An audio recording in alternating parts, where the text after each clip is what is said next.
Magandang umaga, ngayon po ay araw ng Huwebes, September 7, 2023. Update po muli sa lagay ng panahon.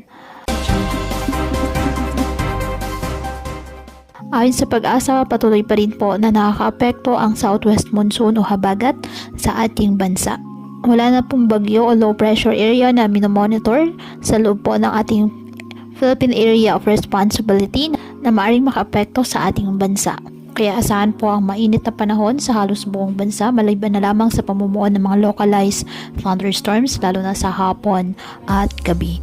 Wala ring nakataas na gale warning sa anumang baybay ng ating karagatan, kung kaya malayang makapabalaot ang ating mga kababayang mangingisda at may maliliit na sasakyang pandagat.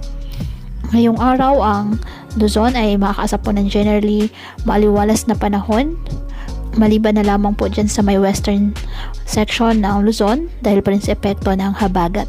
At sa Visayas at Mindanao naman, asahan din po ang generally fair weather condition, mainit at malinsangan. May chance lamang po ng mga localized thunderstorms lalo na po sa dakong hapon at gabi. Kaya pinapayuhan ng ating mga kababayan na may maingat at maging alerto po sa mga posibleng pagbaha at pagguho ng lupa at ugaliin na magdala palagi ng payong o kahit anumang panangga sa ulan sa tuwing lalabas ng ating mga tahanan. At yan po muna ang update sa lagay ng panahon ngayong araw. Muli patuloy po tayo na mag-ingat at palaging tandaan, God loves you. Stay safe and God bless.